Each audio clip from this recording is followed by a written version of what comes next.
Great. Okay, good, because I wanted to make sure we captured this for other people. And Shannon, it's so good to be with you. You were one of the last people I saw before everything shut down. We saw each other in February of 2020, and it's really good. I know. I look like it feels like forever ago when I actually went to an airport. So yeah. So it's good, even though we're not too far from each other, it's good to share virtual space with you. And I want to echo Beth's gratitude, just to say thank you. And I know that maybe feels cliche to say, but thank you for writing this book, which in and of itself is an act of living brave and also an act of expansive love. It really is. I felt your love and your heart throughout the whole book. And that's really what struck me, honestly. The very first thing I felt was, wow, she is writing this book in such an open-hearted way. And for me, that means invitational, to us, the reader, to see and to honor our own experiences of loss, of trauma, of grief, as we encounter yours in such a raw way. So I would love to ask you, can you tell us how you keep your heart open or find ways to open your heart to hold other people's pain and stories of pain along with holding your own story of pain? Yeah, part of things is just that being open-hearted is what makes the most sense to me. I think a lot of that comes from the fact that growing up, there was not a whole lot of honesty or openness or vulnerability that could be shown to the outside world in the dangerous home that I grew up in. And so since then, and since leaving my family and marrying Lee and being taught by him in a lot of ways how to love and how to be loved, that developed for me a tendency to open myself up. Initially, before I was willing to do a lot of the therapeutic work that I've done and work through trauma and all of that, I'll be honest, I remember sharing with someone after a popular speaker and writer had written something on social media about how she just loved the people who she wrote for and the people who followed her. And at that time in my life, I was like, oh yeah, no, I would just like to write about facts and stuff, and I don't particularly care about who's reading them. And that has changed over the years in getting a lot more personal with, what my story has been, how I've figured out what love is from an environment that I didn't really have so much of that. And then navigating kind of beyond that. Really, this book is story of love in three parts. One, the learning to be loved by Lee and our relationship and the love we shared. And then secondarily, the love that I developed for myself in working through things and in loving him and allowing myself to be loved by him. And then, after he had died, and figuring out, okay, well, how do I love myself now that he is not here to be, to have me leaning on so much to be getting that love. And then, love for readers to say, hey, this life can suck. And we can still talk about that, and we can still be honest about what that looks like and figure out, okay, where do we go from here? Even if where do we go from here means sitting in the grief and sitting in the pain and not doing something actively in the way that we usually define doing something. Yeah, I love that. Just the journey of love is something that we learn to do. It's not just something that we know how to do, and it's constantly changing. And as you were describing the evolution of your own self-love, loving others, again, that whole idea of expansive love, that love doesn't always look like the thing that we talk about in popular culture. It can take all these different forms. Like you're talking about readers, people you don't even know that you can be open-hearted and have love for. It's that's really, really beautiful. So thank you for sharing that. I really wanted to ask that question more than anything else. And that was a really beautiful answer. So similarly, in your first chapter, you talk about this very common trauma response to stress, which is to cocoon, right? And like to self-isolate from the world. And that you recognize that doing that gets in the way of your healing because it cuts you off from other people and their love, like we were just talking about. And yet I imagine you're still somebody who needs to go inward sometimes, like we all do. So how do you navigate that? Like, how do you balance that need to turn inward for a time and then figure out like, oh, now is the time when I need to reach out to other people? Like, how have you found ways to navigate that for yourself? Especially with COVID, it's been so hard because we can really easily isolate. Like we're intentionally having to physically separate ourselves in order to be healthy. And so, and especially in our family, I have a couple of kids who have medical vulnerabilities. I've got a couple of autoimmune disorders. So we are much like higher alert for any exposure to COVID than most families are, just out of the necessity. And so, I have had to be really intentional about connecting with other people because I realized early on, like I wasn't doing any of that. And even my therapist once during a virtual session, not too long into COVID, said, "Hey, I feel like I'm losing you." And that was really helpful for me to realize like, oh, I am totally going back into myself. I only have children who are like 13 and under in my household and that I'm seeing, in person. And so,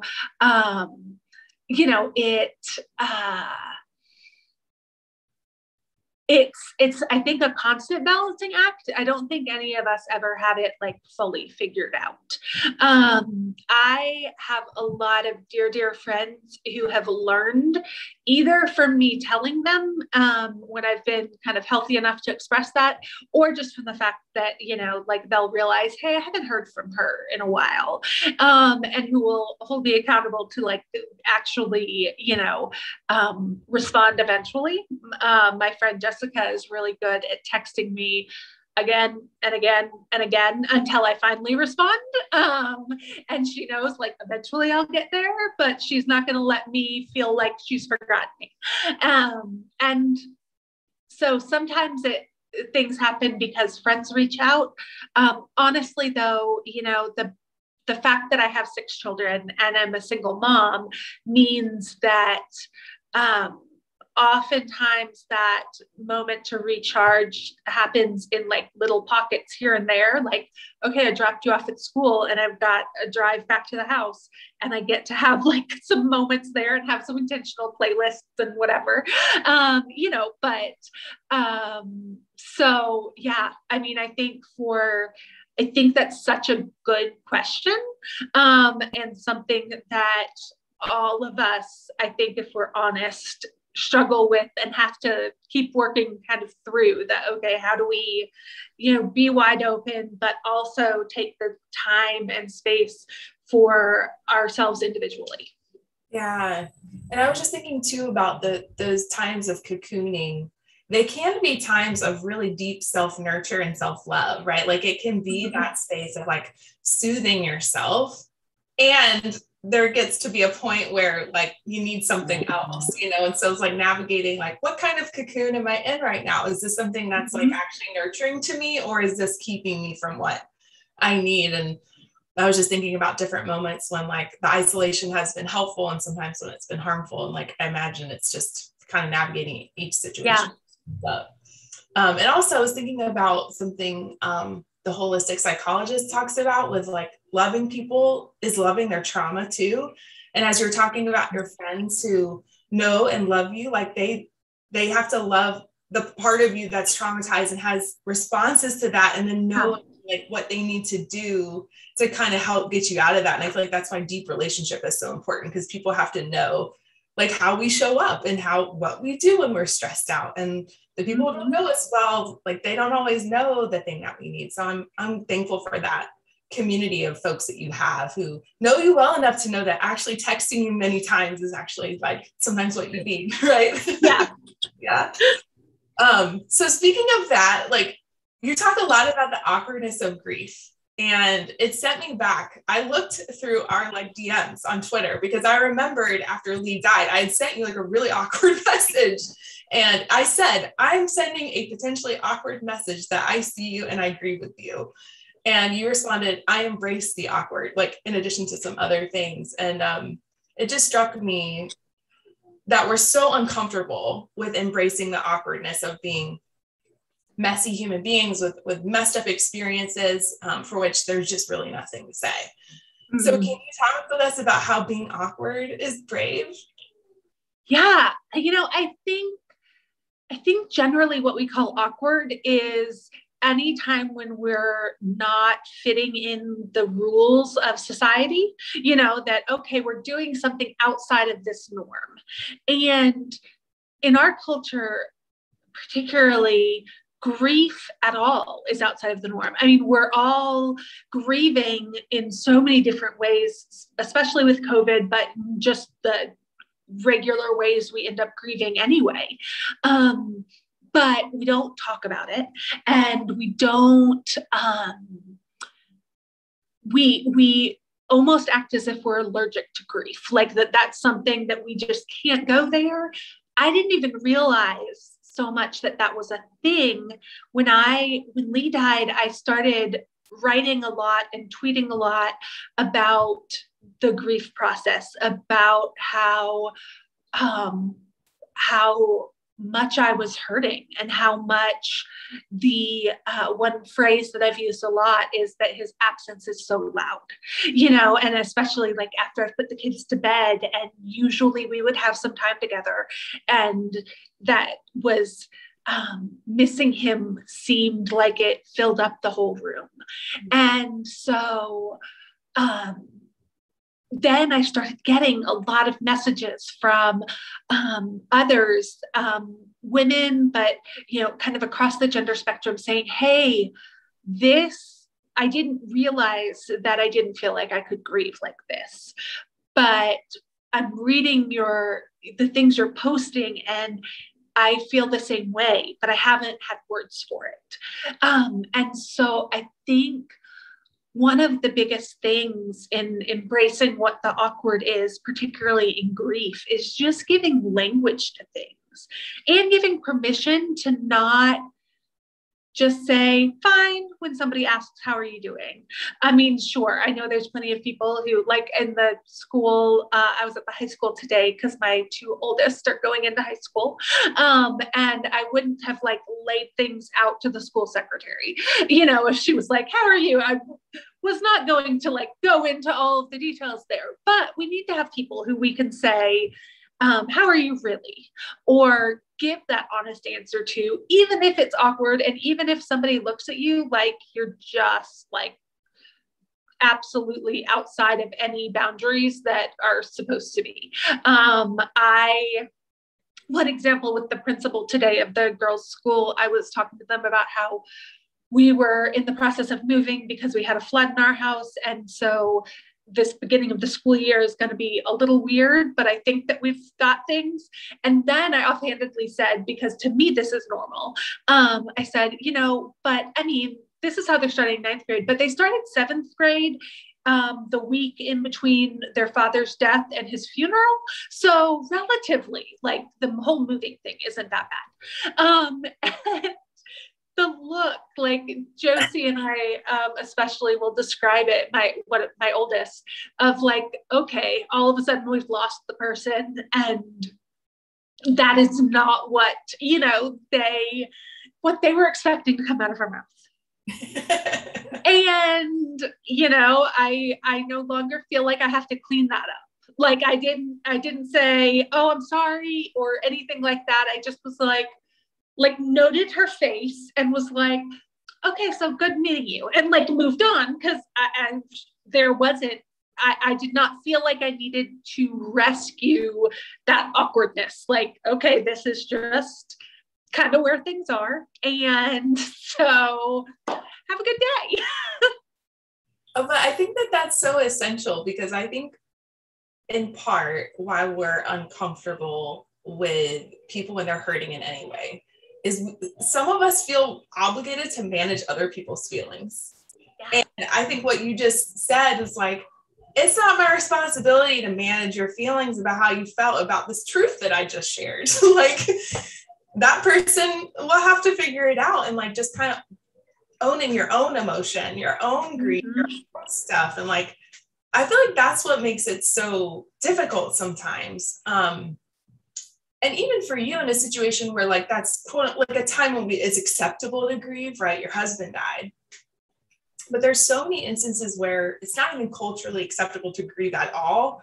And that was a concept that was new for me until a couple of years ago, this idea of disenfranchised grief, which you might know about, like the things that are not allowed, that we're not allowed to grieve, like to talk about, like there's no social support for it. I mean, just today I was talking to a really good friend who lost a pregnancy today. And like, even her experience in the clinical setting, like she was just left alone for an hour, and like there was no emotion, there was no empathy. It was just very clinical. And like, I just thought, why are we allowing folks to be alone in these moments? And she's definitely grieving. She's grieving a future. She's grieving an idea. She's grieving like a meaningful experience in her body. Like, there's just so many things like that when we're not willing to be awkward and just be with people and like just sit there. And I said to her, I'm like, I don't know what to say.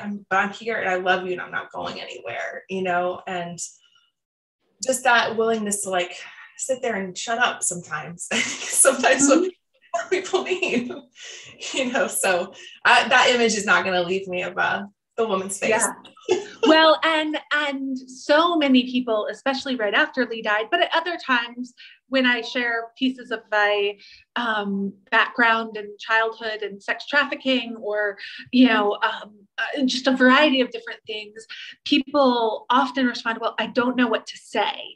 And the reality is there's not a right thing, you know, and you're probably going to end up saying something that is like wrong, you know, or awkward or whatever. And that the reality is that pushing in and living brave is being willing to do the awkward thing and to not know really what to say. And I mean, I know people have different opinions about this. I kind of loved it when people acknowledge, like, I don't know what to say, because the reality is I'm a person who loves words, who plays with words, who works with words like you are. And I have not found great words to be able to non-awkwardly talk about any of this. And so it's the honesty of, hey, I don't know what to say, is something that has felt really like an embrace of where I'm at, because yeah, that's true. We don't know what to say. And the awkwardness can be part of the open-heartedness, right? They're not, they actually go hand in hand with each other. All right, I'm going to shift just a little bit because I want to talk about your work as an advocate, which is how I got to know you, first of all. You know, somebody who does a lot of advocacy work, and which is often about storytelling, which you talk about in the book. It's not always ethical, especially when people with power or privilege speak on behalf of those who are impacted by injustice. And you write this, I love this. You don't have to speak out to live brave. It's the story, not the telling of the story, that makes you brave. And you're someone who does public storytelling. In this book, among many other things that you've done. How do you decide what parts of your story to share and what parts are just yours? Honestly, I have a lot of people in my life who I kind of check in with. If I was invited to be on a major news network talking about my experiences with sex trafficking on World Trafficking Day or something. It was something recent. I wasn't aware it was a day, but I guess it was. My inclination was, oh, hey, I want to do this, but checked in with a couple of people who I have as like the people I check in with. And they were like, yeah, right now you do not have the capacity for that. Like emotionally, that is not going to be a good choice. And I've learned to trust them. Like sometimes I'm a petulant, like bratty teenager about it. But I'm like, oh, okay, fine. I think we all need to have some way of accountability when it comes to sharing publicly, because we often can be asked to exploit ourselves and to exploit our story by people who mean well, but who think that our story can be used towards some end. That I'm fine with doing that if I know what the plan is. But if you want to take my story and manipulate it into your own narrative or your own focus, then that's not partnering with me. That's using me. And so when it comes to, figuring out what to share and when, for the most part, I make sure that it's something that I have processed well privately. There are times though when something is like raw and in your face and it needs to be shared. One thing that comes to mind is right after the Access Hollywood tapes and Donald Trump's remarks about women, and I that day chose to go ahead and say, hey, I'm going to go ahead and share from this place that's really raw and really isn't tidy and is going to be much more of a wound than a scar. And so there are those moments, those exceptions that I think are really important, because we need to see each other when we're bloody and not just when we're all cleaned up. But it can be really tricky. And when the Me Too social media kind of explosion was happening, started by Trana Burke, I was really, really worried. I had already become very public with my story, but I knew how hard that can be and how much, how many people could be jumping into this whole sharing without thinking it through and without feeling like they could hold their story and be brave with it, rather than having to share their story in order to be brave. And so I was reaching out to people who were sharing stories for the first time, friends of mine, to be making sure they were okay, because I didn't want them. I knew some of them had been not bullied into sharing, but there was the pressure of so many people sharing, and it was this very important moment and catalyst for saying, okay, this is not a rare thing. Me too. We've all, we have so many of these stories, but I knew that there were, and actually one of a tweet of mine that went viral at that time was saying, like, please know that you don't have to share to be brave. That you can have a Me Too story that never leaves your closest friends, or that never, it's important to tell someone and to process things with someone. The whole world and all of Twitter, maybe not so much. Yeah, thank you for that. And that actually kind of segues into another question I wanted to ask you about, because the shame that we experience from things that happen to our bodies, like often does keep us quiet. Yeah. And so there is that need to share, as you said, with someone. And then sometimes the telling of the story creates more shame, right? Like, because people kind of shame us for our stories. And one of my favorite gospel story is the hemorrhaging woman who reaches out for her own healing and then decides to tell her whole truth, not just to Jesus, who, from whom she got healing, but all the people around, right? Like, the crowd. And I think about who was in that crowd, right? Probably people who shamed her, and probably people who needed healing. So it's both, right? It can be a collective healing moment when we share our truth, but it can also bring more shame on us as well. So just to ask, and you mentioned this a little bit about how you were supporting people when we're in community and relationship with people who are speaking their hard truths, whether that's in personal relationship with us or publicly. How do we walk alongside them? Like, or how do we support them as they do that? Do you have advice for us as we're kind of trying to be that person who's going to support the person telling the truth? Yeah, the first thing that kind of I always meet people with is thanking them for sharing their story. Because I know how hard it can be to tell those raw, painful stories, especially when those stories have been kind of kept hidden, either by the person themselves or just by the different powers and privileges in play that kind of push away the story, or that like stereotype the story. So like with Black friends of mine, Black women, their anger isn't supposed to be seen because then it becomes a stereotype. Well, no, their anger is important, but because so many people in our white supremacist culture are going to jump to that angry Black woman trope, there are pieces of them that get hidden away. I've had instances in which friends have said, "Hey, I'm glad that you spoke up about this because I can't say something. If I do, I'll be an angry Black woman." And so that's going back actually to what we were talking about a little earlier. That's where it's important to be figuring out that you're not speaking over people, because like I am not a Black woman. I should not be speaking for Black women. But I can call some things out that I might, from my place of privilege, be able to do so and be heard in different ways. But when somebody is sharing their story, that is a sacred place.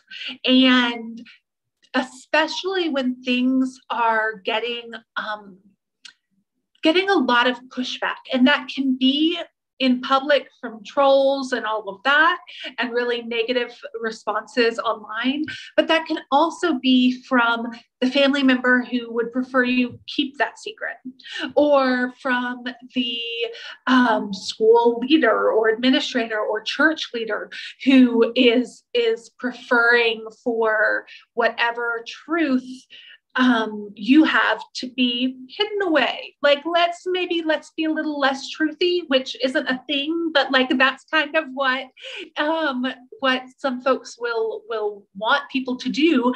And in doing so, they're saying, hey, that was too much and brings too much shame. So no, we want you to play smaller.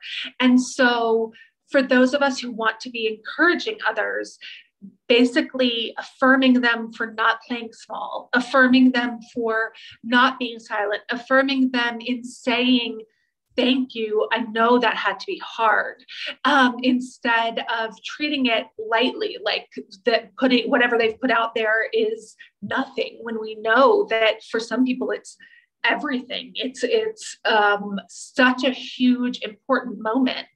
And there's also, I think, a shame that gets created if no one responds. And so the act of responding at all to affirm that person is so important, because when somebody puts something out there and nobody says anything, we start to make stories in our heads that may or may not be true. And often for many of us, our stories rooted in shame that say, okay, no, we can't, this isn't just a nobody happened to respond. This means I went too far, I showed too much, or I did, this wrong. And then that becomes this spiral of reinforcing the shame thing, when maybe that's not at all the story that is the actual reality, but it's the story we start telling ourselves. And so it's really important to be a voice into that person's story, to say, wow, thank you. And we oftentimes don't know what to do. And I think we're learning more and learning better that, okay, it is important to kind of honor that person's sharing in general, but yeah, the sacred space of being able to say, I hear you and I see you is so beautiful. And I think sometimes we take it for granted and feel like that's a small thing to say, and it's not. Yeah, and another time to risk being awkward. Mm-hmm. Oh yeah. I don't know what to do with your story, but I see you, I hear you, thank you. You know, sometimes less is more. Mm-hmm. Well, and there's a lot of times people will say to me, I know this might sound weird, and but I'm really proud of you. And I love that. Like, maybe in part because I didn't hear that a lot growing up. And so it means a lot to me.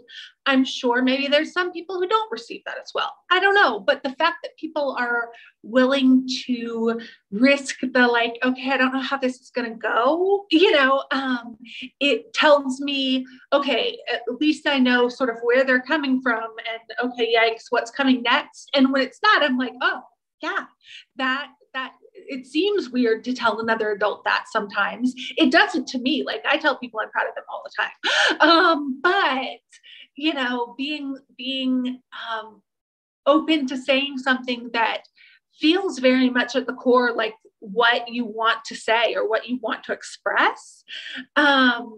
Even if you don't know, like, okay, I don't know how they're going to receive this. When the person who has just kind of put themselves out there is the one who we need to be concerning ourselves with, not the, like, oh no, if I say something, is it going to be weird? Because that's centering ourselves in their grief and vulnerability and story, and that never turns out well. No, it doesn't. And I love too, just thinking about, like, I started thinking about my younger self as baby Katey, right? And like the things that they need, like she still needs them now. So I think of, like, baby Shannon needs to know that we're proud of you. So I'll say I'm so proud of you for writing this book and just for who you are. I genuinely mean that. I have so many more questions I want to ask you, and I'm trying to pick where I want to go. Well, let's talk about faith a little bit, because this was another thing that struck me, because I really resonated with you talking about faith not being a choice. And it's something that I thought about a lot, because many people from my very white, conservative, evangelical past tell me all the time, like, based on the work that I do now and reproductive freedom, like, that I've lost my faith, right? Because I'm so different now the way I express it. So can you talk about how you see faith operating in your own life, and how it's something that you don't choose or lose, but it's a gift? Like, what is that? How does that for you? I think sometimes we try so hard to explain faith and to, like, define things and make it fit into some, prayer to repeat, or some, checklist, of 1, 2, 3 or ABCs or whatever, that we lose sight of the fact that faith isn't faith if there's not an element of mystery. If we have certainty, then we don't have faith. We don't need faith if everything's certain. And that was one of the most freeing things for me to realize, because I actually was one who grew up Lutheran, ELCA, very mainstream liberal sort of churches, and then became Southern Baptist. But part of the draw for me was with PTSD, it is common to prefer black and white, and to be able to categorize things as good or bad.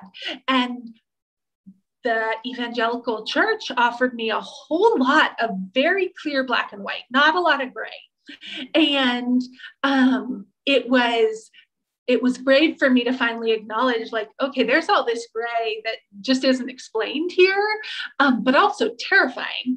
At about the same time that I started to what you were saying really resonates with me about how people have responded in the work that you do. It was not long after I wrote about, gasp, voting Democrat, and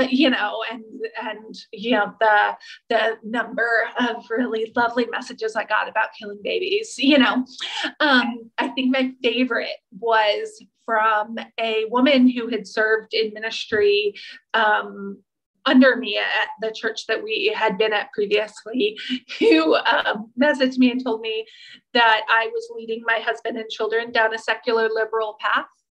And it was just kind of okay. I'll be honest, it got under my skin a little bit at the time, but now it's pretty funny.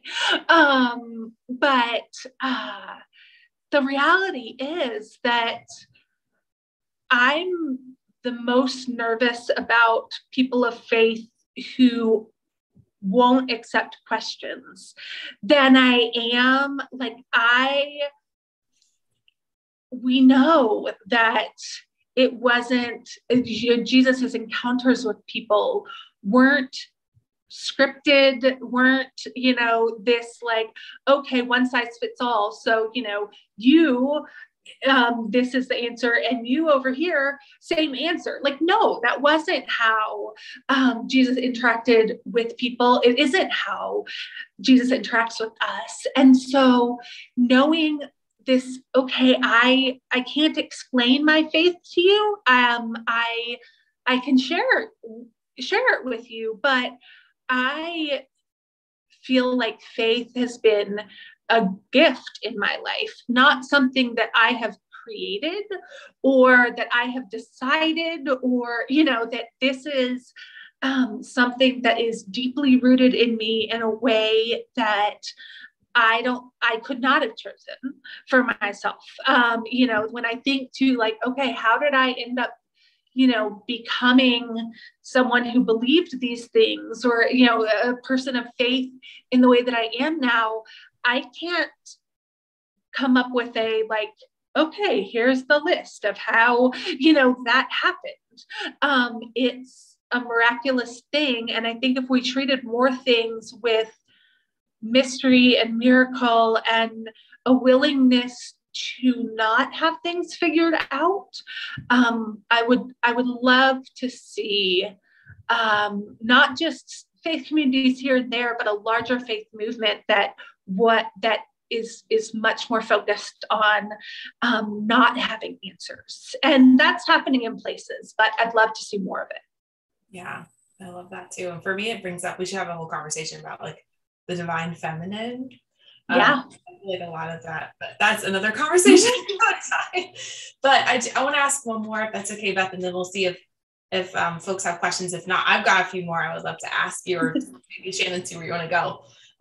So the second half of the book is really about you talking about how we learn what's right for us, figuring out what we need, and how confusing that is, because we get so many mixed messages about what it means to care for ourselves. And I don't think you use this word, but it's what I've been exploring for a few years. And that's the idea of intuition, or our inner knowing of something being true or feeling right, even if you can't always describe exactly why in logical terms. So I'm wondering, how do you tune into your inner knowing for yourself? How do you know when something is just right or wrong for you? Do you have a sense of how that shows up for you? Yeah, for me, I've had to do a lot of work around that, because my inclination for a really long time was, and in large part from some evangelical teachings around the heart being deceitful and all of these different things that have been twisted. And so the idea of following your gut or anything like that just had been drilled into me was something that I was not allowed to do. And there was this moment when a friend said to me, "You have a really good gut. You can follow that." It felt like it gave me such permission to go, oh, okay. Whatever my gut feeling isn't bad. Because I had gotten to the point where that was the story I was telling myself, like, okay, I can't trust that. And so learning, like, okay, checking in with myself. And there are times that, like, my gut instinct is, I'm a little mouthy in my head. So, like, my gut instinct might not be something that really is aligned with what my integrity is and what my values are. But I'm not scared of that. I'm not scared of acknowledging and kind of checking in with myself to know where I'm at. I'm not scared of going like, oh, well, actually right now I'm realizing that what is going on with me because of, either something that happened earlier in the day, or I'm someone who lives with chronic pain. So just, pain that I'm in, or any of that. Like, sometimes I realize, like, okay, things are like quite messy. Maybe I just need to like not be around people because I'm not really great for public consumption at the moment. And, that's even, kind of a gut realization. And I think all of us, particularly women, have to learn to check in with ourselves, because that's not a thing that we're encouraged to do. We're encouraged to fit certain roles and not to be able to kind of figure out where we are meant to be and where we're called to be at any given time that might not fit into a role. That, like, how dare we touch the hem of, and being able to even just take the moment to go, okay, like what's going on inside of me right now is, to me, a spiritual practice that has made a huge difference in how I interact with others, how I interact with God, how I interact with my kids, with myself, with, the world, and in advocacy spaces and activism, how I'm going to approach something, because I know that, for example, when it comes to issues around reproductive choice, I know that I don't always have to be the one responding. And so if there is a time when I'm checking in with myself and it is just not healthy, that's when I'm so grateful for the community of folks that I have, that I'm like, okay, Katey might be the one to step up for this, and I'm not in a good place for this, or someone else is when you're not available, that we aren't each individually called to do every little thing. And so checking in with ourselves can help us realize, like, okay, this is a time to push in, or maybe this is a time to step back and not feel like the entire world relies on me for everything. Yeah, no, that's so good. I have a follow-up to that, but I'm going to stop and see if there's questions from other people who are gathered here. I don't see any questions in the chat yet. I had a follow-up question to that as well. Shannon, I have 5 kids, so you have me beat. But the very last thing you said, when you figure out, as a single parent, what does that look like for you in terms of knowing how can you tap out or step back? How are you navigating that in your role as a single mom? It can look like spending longer in the bathroom than I need to.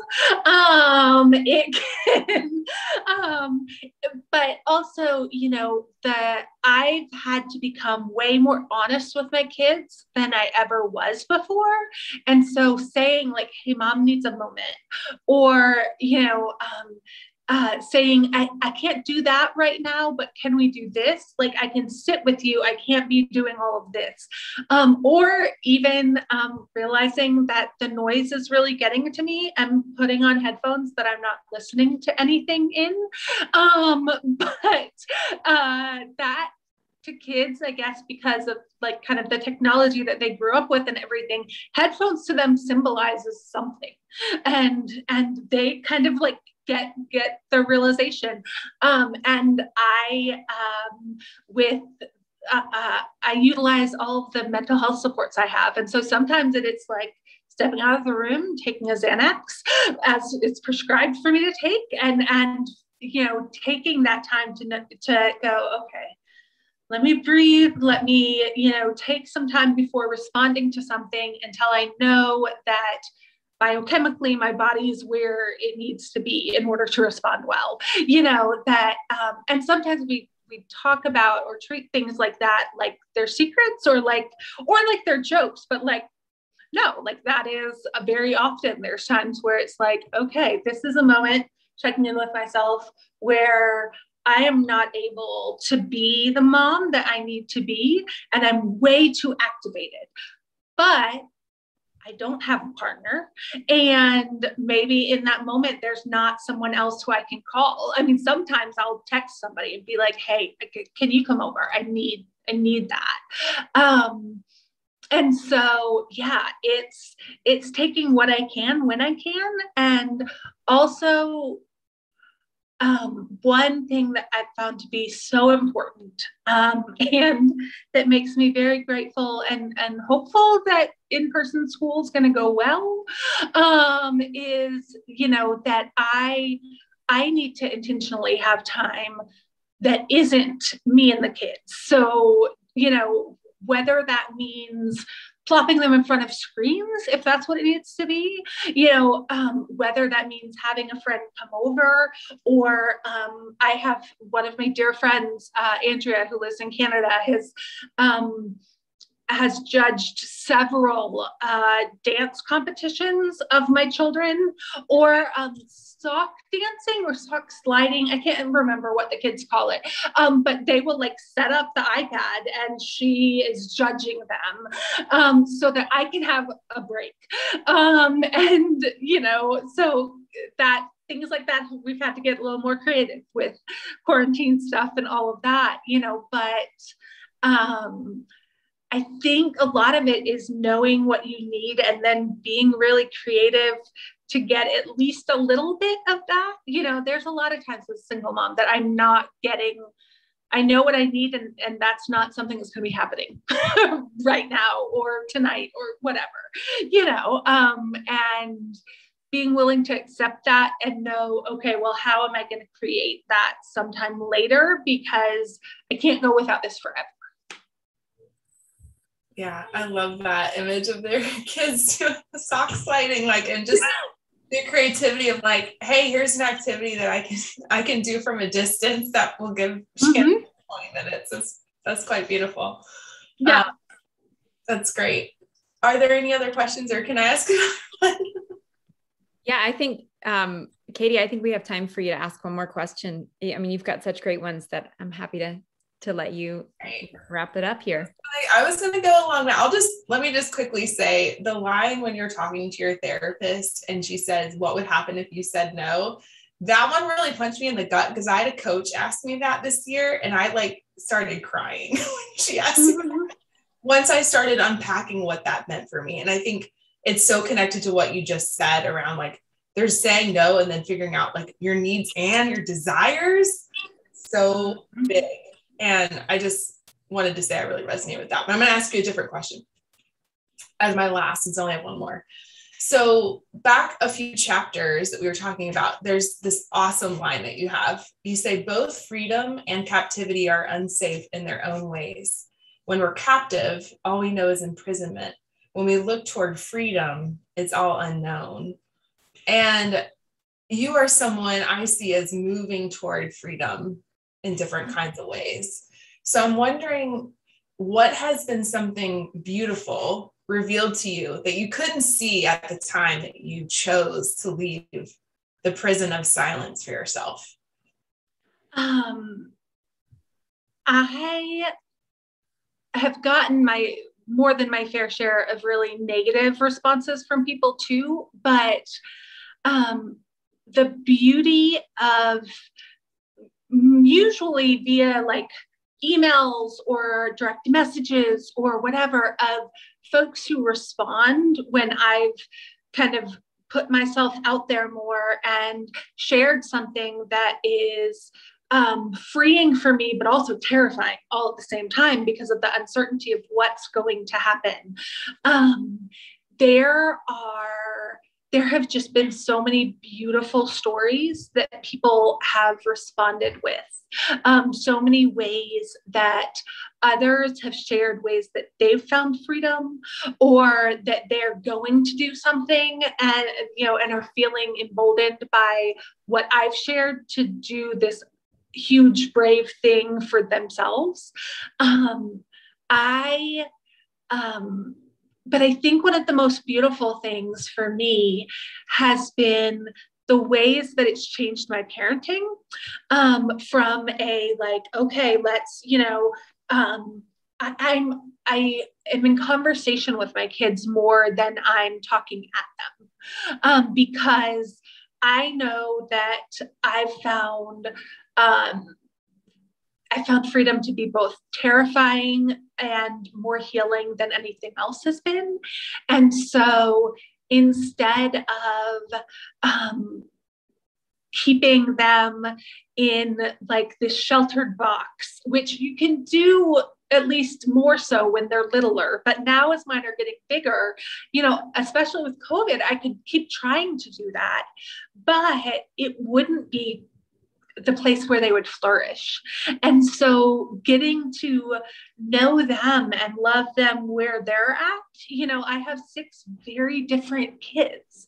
And so I'm not going to I would have, when they were younger, have responded in very similar ways to each one of them, regardless of what had just happened, that it was a lot more kind of a one size fits all sort of approach. And that isn't where I'm at anymore. As I've found freedom, I've felt, I was going to say more safe, it's a different sort of unsafe, just like as we quoted that line from my book, that I am more comfortable with the unsafety of letting them have the freedom to learn themselves and become themselves and express themselves and say, hey, this doesn't work, or this does work, instead of trying to force them to go a certain direction, or,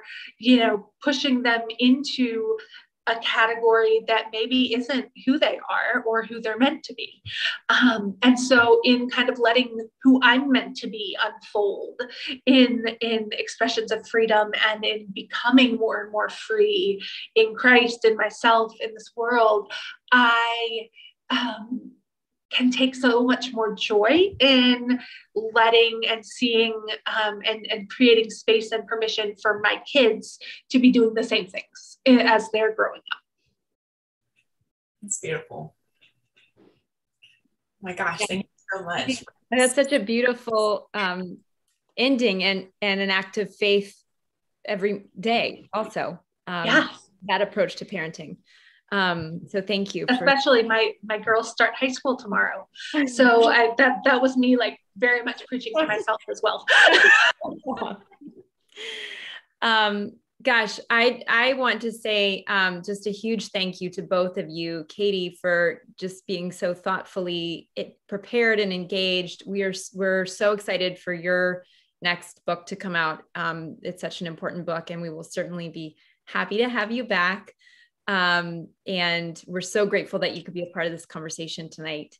And Shannon, thank you for your story. Thank you for this generous book, and finding these just really lovely ways to let people kind of enter into that space with you. It is an important and powerful read. So we're so glad you could both be with us here tonight. Thanks for having me. Yeah, thank you. It was really an honor. It's so good to be with you, Shannon. Yeah. And we'll be thinking about you tomorrow and your girls. I know. Oh. Yeah. They're ready. I don't know that I am, but they're ready. That's great. They are ready. Well, we'll send all the vibes on that car ride home after drop off. May it be a good reflective space with the perfect playlist. And to all of you who joined us tonight, thank you all so much for coming. Have a good night.